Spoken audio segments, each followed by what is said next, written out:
Have you ever stopped to think about the fans behind a band?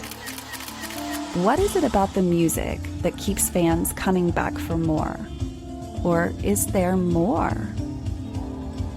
My name is Renae Lipsmeyer, and I am the host of this podcast, The Space Between Podcast, the podcast where we talk about the fans of the Dave Matthews Band. Each week, a fellow DMB fan joins the show to discuss their journey with the band. Welcome to the Space Between Podcast.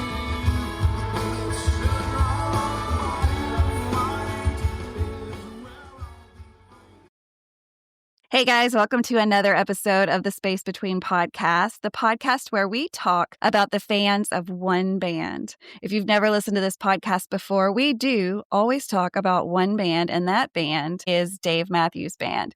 With this band celebrating its 35th anniversary this year in 2026, there have been so many fans that have found this music and love this music, all ages, from all over the world. And so there are plenty of fan stories. Each episode is a different fan telling us their journey of why they listen to Dave Matthews Band. So if you don't like one, you can skip to the next because it's completely different. There's almost 200 episodes, and that means 200 fans have come forward to share their DMB journey. If you're interested, you can email the show. It's simply Renae at the Space Between Podcast, DMB.com. And of course, follow us on all of the socials so you can see where the show's going to be next, who's going to be on the show, where is the show going to be, because if you don't know this yet, I travel a lot. So I travel a lot, of course, to DMB shows, but then like half the other time is Dave Matthews Band related music. I spend half of my time going to see Dave Matthews Band and the other half of the time going to see the Dave Matthews Tribute Band. So, of course, this week is Dave Matthews Tribute Band week. And so each day, a member of the band will be giving you some behind the scene moments and just why they choose to do this. And so, of course, another day with another member from DMTB, we have Tim. Tim, I just thank you so much for being on the show. Tell us where you live and something about you. I live in Buffalo, New York. Lovely Buffalo, New York. Something about me. I enjoy whiskey and cats. And whiskey and cats. Do you have a favorite whiskey? Not really, but this one's pretty good. I can barely see. What kind is it? A Basil Hayden red wine cask finish.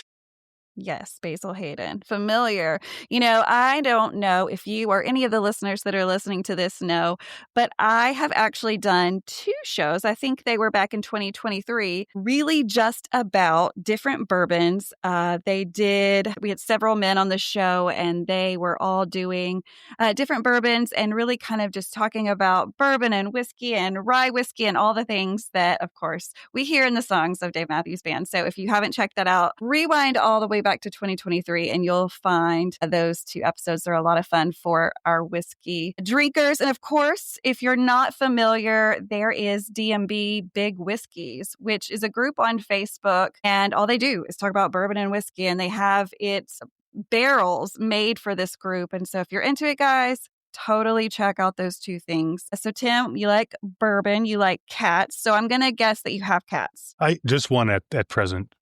Yes. She's quite old, so we don't want to rock her world with a kitten.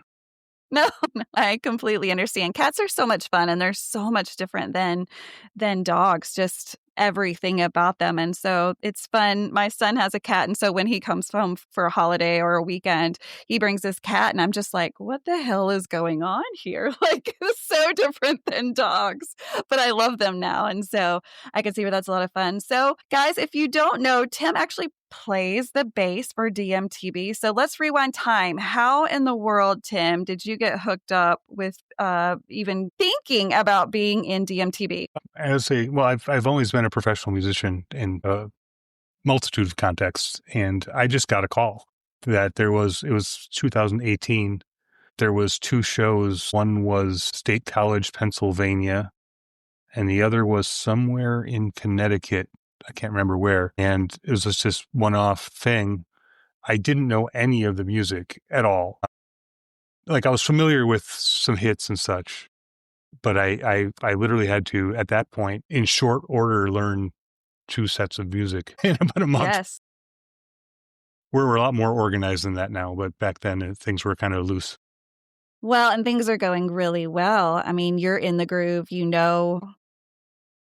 Take us back. Like, how did you learn to play the bass? Like, why did you want to? Were there some people in front of you that were like playing it and you were just you were like, oh, this is really interesting. I want to do this. Tell us the story of how you came to play the bass. I want to say it was chance. And this is probably of interest to no one but me, but like, I remember when I first saw a bass guitar, and it was my aunt's wedding, and I was a tyke. And this is the first time I ever saw live music. And I sat in a chair at the back of the dance floor, staring, just in awe of what was happening. Like, I was absolutely fascinated by what was happening. Not necessarily a musical family, so there was no like instruments around or anything like that. Many years later, I just started playing in the school band.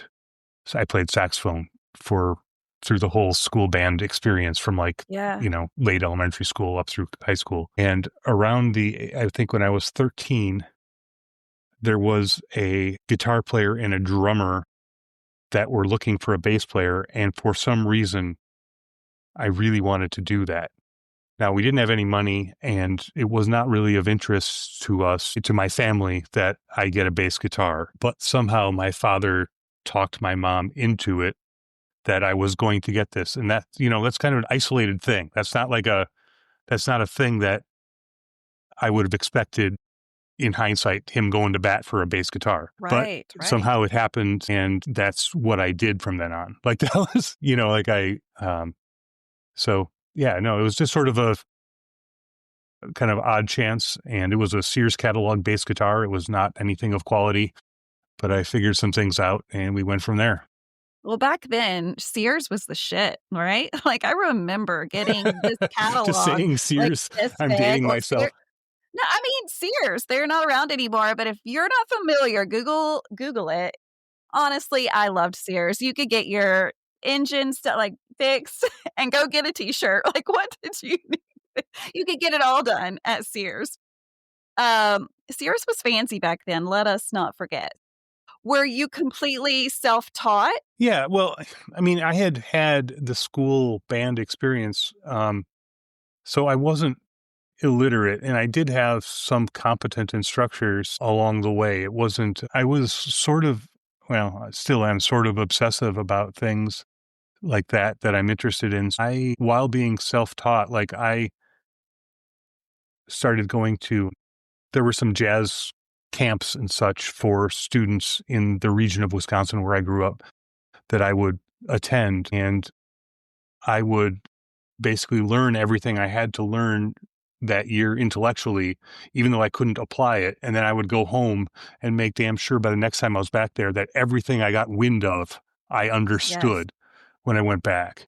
So I attended that for several years when I was a student, and there's a lot of great jazz teachers in the Green Bay, Wisconsin area where I grew up. So I kind of was, I owe what I know to them, but it wasn't like I had lessons routinely. Mm-hmm. You know what I mean? It was just sort of, I had this exposure to these people that knew what things I didn't, and I was maybe a little bothered by that. Yeah. So I tried to learn everything I could. That was kind of how, my early development went. Right. So professionally, what did you go on to do? It sounds like you went into a small band, and then how did it continue to grow? I went to college for music. You literally doing that that might be how. And then I started playing with various people, and I've played in symphony orchestra. I've played in professionally. I've played in pit orchestras for Broadway shows. I played in like tons of different musical settings. Ironically, this is the type of thing I've done least till I started doing this. Like most of the performances that I was doing were on the commercial music side, where there would be things like that. Like, stay with us. We'll be right back. Welcome to Guide Through Grief. I'd like to share a clip from the podcast so you can get a feel for what's in store. It was definitely Dave Matthews Band. Their music became therapeutic. Steady as we go. There was one night Leslie was in the hospital when she was in a coma, and I had no other prayers. I had no other things to say. And I found myself just singing her that song a bunch that week. I really leaned into their music to get through. I'm glad you had Dave. Right. So then you get a phone call and you're like, Dave Matthews tribute band. Like you said, you were familiar, but not like know every song, which is honestly very normal. I liked and respected Dave Matthews Band. It's not that at all. It was I'm as old as they are. So Stefan Lessard is 1 year older than me, I believe. So if you do the math, like they had, like Under the Table and Dreaming was out when I was in high school. I had it, but then I went to college for music, and then you're kind of, when you're in that world, you listen to what you have to listen to get through your classes. Right. You know what I mean? Like there's room to listen to other stuff, of course, but like generally speaking, your studies are so I was doing that through DMB's heyday. And it's not that I didn't hear them. You know, I was in bars, I was in places where it was being played. So I was familiar, but I wasn't like, if I hadn't gone down that path, I assume I would have been much more familiar just because if I had been, studying accounting, I'm sure I would have had music on in the background and it wouldn't have been a Mahler symphony, Right. I mean, you never know. You never know. So give us a little bit of background on maybe some other responsibilities, not only playing bass for DMTB, but are there other areas within the band that you kind of help out? I mean, we know that you guys are still like helping to load, all the things for setup. More often than not, we do all of the pushing and setting up. Sure. I guess I have the titles production manager. I do all of the production advance, meaning I get in touch with all of the venues and work with production staff to make sure that Gary's preferred beer is in the green room and that they know how much space we need and what we need on the stage and what supports we need, which technical resources we need. Make sure they have everything they need.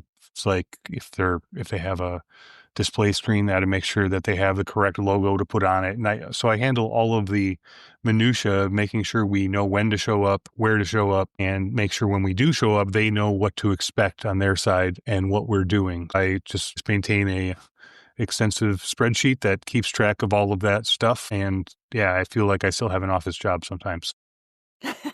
But it's not too bad. I mean, it's a lot. When we get busy, that's, it's another hour or two a day on the road, and at home sometimes it's significantly more because I try to do as much as I can when we're home so I don't have to do that stuff on the road. It's hard to get up early when you're in a hotel and go in the lobby and start working. Now we are traveling everywhere all the time, and I honestly like it. I mean, aside from being away from home, I enjoy it in general. Yeah. Yeah. I mean, you guys are really expanding on the places. I know for 2026, you guys are going to California. You're making the drive. Are you excited about driving across the United States? Is that something that you've done before? I have never driven across the entire United States, and that's going to be a fun one. We have one trip where we have a gig near LA. I don't remember where. And then 5 days later, we have a gig in Delaware. So it's literally 8 hours a day across the entire country, which should be interesting to say the least. Wow. I don't know what to expect for that. No time for sleeping. You got to drive because you have to be there. There's no question. We have professional obligations. Yes, exactly. So being on the road, I know, of course, must be hard for the family, hard for your wife, hard for your cat that never gets to see you anymore. But I know that there's, a lot of fun, like you said, out on the road, just getting to know people, getting to know the fans, getting down. I know, was that part of it new for you, having to I guess, kind of discuss things with people that have come to listen to you, or has that been part of your past as well? This extent, it kind of surprises me. The way I look at this, the Dave Matthews Band has fans. We are sort of taking the role of being the biggest cheerleader in the room when we play a show. I think it would be kind of hard to say that people are fans of ours. You know what I mean? Like, there's nothing we do that is, other than filling a hole for Dave Matthews music. So that's kind of how I look at it. In terms of the level of enthusiasm, I don't know that I would have expected that necessarily. It's fun though, and it is fun to meet people. It can be a little interesting in that I'm sometimes shocked to find out that people I haven't met know things about me that I wouldn't expect. Like they'll see things like this, or maybe we're Facebook friends or something, Right. and they'll approach me and be like, "Yeah, I know 12 people that you know, and this and that." And I'm like 12, huh? Like I don't know how that really happened. It's an interesting thing. People will approach me and tell me their very personal things because somehow, and I don't mind this at all. It's surprising to me because people have a relationship with this music and the band, and that transfers in some ways to us personally, which I guess I look at it as a responsibility now more than anything else. I can see where it would to feel that not way. disappoint. It reminds me when I was a young man, I had a older friend who had a very successful business, and he had a '60s Mercedes limo, and he would pay a driver in Wisconsin, and he would invite a half a dozen people, and we'd go to his limo, and we'd do a quote tiny tavern tour in rural Wisconsin, just stopping at these little tiny taverns, which are everywhere in that state. And one time he did this, he dressed up as a priest just for fun, and he made a whole backstory. And we're in these tiny taverns, and all of a sudden, everywhere he went, he was hearing confessions. Because people started, it's German Catholic Wisconsin. And he was just, he did this for fun, but he did not abuse it. He was very, very kind to these people. But in some ways, it's reminiscent of that, and that people, Right. I get that. People carry on these relationships with us that are much more serious than you would expect, given that I've never met them. Formally, I find it fascinating, and I love all these people. Like I've never met a straight up jerk in this community. Do you know what I mean? Like this is a very cool, chill group of folks. So it's working out great. It's just, it's just an interesting phenomenon. So I mentioned that only as just an observation that it can be a little bit like, well, that was peculiar when you sit back and think about what just happened. Right, exactly. So did you know about the fan base of DMB before you got into DMTB? Were you aware of how hungry and passionate these fans are? I was not. So from my perspective at the time, so again, I had the first two records. I knew how big they were then. I had friends that were into them to various degrees and such. But that was back in the 90s. By the 2000s, around that time, I moved to Buffalo. I met my wife, bought a house, and did all these things, and was musically doing, just various projects that became available to me. And it was kind of off of my radar entirely. So when I was offered to do those first two jobs, I, to be honest, didn't even realize at that time, in my own ignorance, that DMB was still touring stadiums. Like you could have told me that they were broke up or playing clubs, or And it wasn't that I didn't care. It was just kind of fell off of my radar just based on right. Because I was into jazz music, I was into a different thing. Mm-hmm.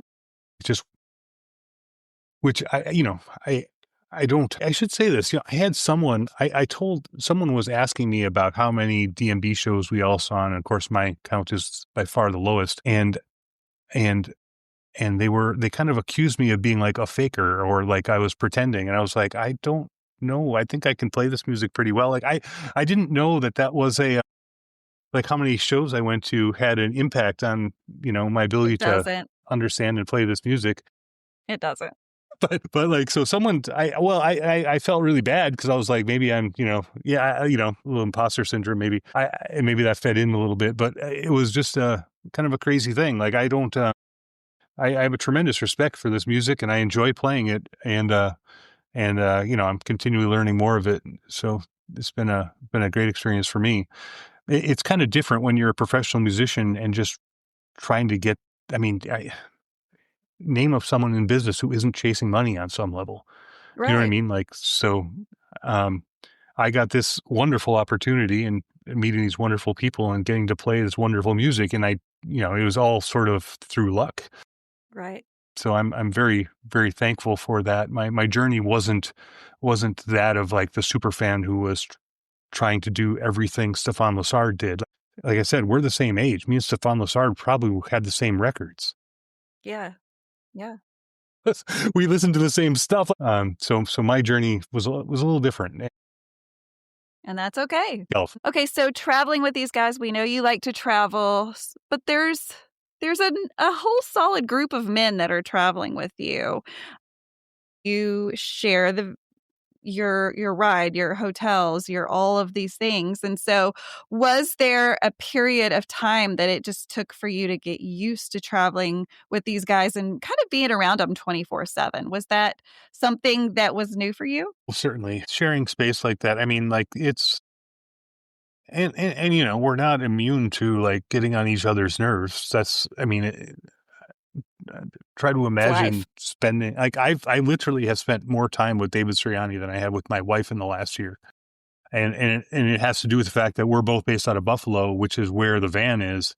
So generally it's him and I driving somewhere for the first show and back after the last show. Whereas oftentimes Noah down in Florida and Gary in Rhode Island are flying home. So it's an interesting thing. Like obviously people are going to get on each other's nerves, but it's I don't feel like I have too much trouble just kind of, you learn where other people's sensitivities are and you learn how to get along. You know what I mean? Like this could be a lot worse than it is. I mean, this works. We have a group of guys that it's been very easy to travel with. There's not a lot of, I mean, you've come out with us for a little bit. Like it doesn't extremely rare has it ever gotten uncomfortable or, Right. I think everyone can we tell. have a lot of fun.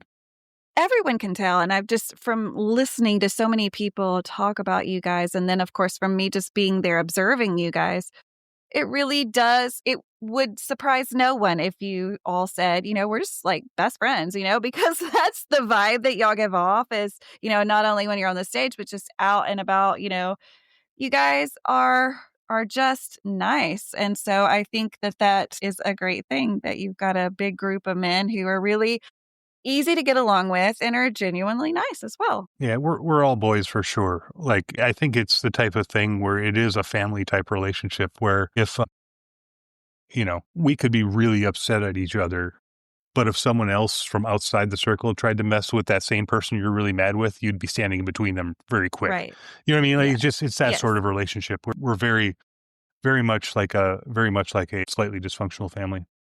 Oh, well, we get that. Okay, so I got one more question for you, and I've asked this to every guy. Sure. If I were to walk into your home or getting to your car right now, what would be playing? What are you really into right now? Of course, we all listen to other music. Most of us listen to other music. What's your jam? So I probably have the most avant-garde tastes of the band, but lately I have been listening to a group called Forager, in all caps, Forager, Forager. And they have some peculiar little pop tunes that are unusual, to say the least, but not in any way like hard to listen to. Like it's not like, so right now that's what I'm listening to. I just finished. How did you find them? Like, I think I found them somehow on social media, and it was like some song. It was like an ad, and it was a song off their album that's going to be coming out soon called Pomeranian. And that song was so neat. So it's a song called Pomeranian by Forager. Check it out. Okay, I will. It That'll be has easy to remember. my seal of approval. Prior to that, I went through a deep dive on Jeff Beck's career because he had died, and I just kind of was like, I always should have listened to him more. I don't know. I like a lot of jazz. I like a lot of, it's funny. We'll bring us back to DMB. What I believe to be true is the reason I was able to just slip in and start playing these DMB songs without a lot of work is that they use the same vocabulary that I use that I learned from the jazz world. Mm-hmm. And it's funny, that's not necessarily true of all the other guys. A lot of the in the band, like a lot of the guys in the band listen to DMB so much that they've absorbed it as DMB vocabulary. I think that I learned a lot of the same vocabulary from the same sources that the guys in DMB may have, maybe as a result of being older, maybe as a result of, studying jazz like I had. It could have just been, so a lot of that seemed very second nature to me, like, oh, it's that thing. You know what I mean? Like this was Right. the musical vocabulary I'm using, like we would use vocabulary in words. Like there are certain sounds and combinations of sounds that you begin to recognize as patterns, and they're using patterns that I knew. You know what I mean? Those are Yes. It makes so total sense. I think that's kind of why this works for me so well, is that it's not unfamiliar in any way. Like I haven't listened to a DMB song and was just like, one eyebrow raised, like, what's the, like, it doesn't happen that way. It's more, I kind of recognize the roots of it. And again, I'm old, so I heard a lot of the stuff that they heard. So that was, I think, helpful as well. So one more question, and I keep saying that, but I just keep thinking of things. Just strictly from a playing the bass standpoint, what's your favorite DMB song to play? Right now, this one, that changes. Yes. So for a while, I really liked, like the first time I did it, like 5 years ago, there's that part in Dreaming Tree where I just thought it was neat and it's fun. And it's kind of a little finger twister on bass. So it was interesting. Of late, I've been really digging Captain. There's the bass parts in Captain. Like there's all these like little things happening on the bass in that song that I was just sort of enjoying playing. But it's like there are little parts of that song, or not little parts, but just it's kind of unusual for Stefan to play so much, and it makes it, and so for me, that's kind of fun to not to necessarily play more notes for the sake of, but it's like we were talking about musical vocabulary. It's like a little different musical vocabulary than what he generally plays. And and when playing 140 shows a year of his music, those songs that are a little different can be the ones that break up the repetitive nature of that, Yeah. There's always a favorite out there for everyone to play. And I've asked that to each of the guys. So again, this is DMTB week. So you've listened to today's. Congratulations. We've gotten to know Tim, which is the bassist for DMTB. And so every day this week, if you've missed a few, they're still live. You're going to get to know each person that makes up DMTB. And it includes a few behind the scenes people. So we'll see how much you know about DMTB. Tim, I can't thank you enough for just saying yes. Although I really want to say you didn't have much of a choice, did you, to come on the show? I think that was decided. Well, I didn't necessarily volunteer to be on the show, but like if you had asked me, I always would have said yes, because you have done so much for us, Renae, and that is very much appreciated. And I recognize, one, how kind that is, and two, how valuable that is to us to have outspoken advocates out there in the DMB communities. Well, of course, we couldn't have done it without you. We wanted everyone to get a grip on, like, hey, who are these guys in DMTB? Because you guys are really making a plunge in the water. You are, like I said earlier, you're going from coast to coast with the band. You guys are really growing. And so, of course, with that, more attention is on you guys, and people start asking those questions. Who are these guys? And so now, hopefully we could shed, a little insight for everybody on who makes DMTB. So again, thank you so much for being willing. Guys, if you're listening to this on a podcast app, just know that you can also watch this on YouTube. It's simply just find the Space Between Podcast channel. Be sure to hit the subscribe button so every time something is uploaded, you will know. If you're watching this on a podcast app, be sure to leave a review. You can leave 5 stars, write a review. You don't have to write a review, but that really helps push out the podcast to similar listeners of similar genre in the podcasting world. So be sure to do those 2 things for me. Again, if you're interested in being on the show, all you have to do is email me. It's simply under Renae at the Space Between Podcast, DMB.com. And we've got more fun this week. So stay tuned, guys. I've got a show for you every day of this week, which is something I don't normally do. So I'm excited to be doing this with DMTB. Next month, I will be back with DMTB in Florida. So excited to get to follow them a little bit. And of course, I'm going to get all the content, right? So I'm good at Tim. I'm going to be asking you more questions in February. So that's official. That's what's happening. Get ready. Okay. Right. I'll be fine. Thank you so much. All right, Renae. guys. Yes, you are so welcome, guys. Until the next time, peace, love, and Dave Matthews Band.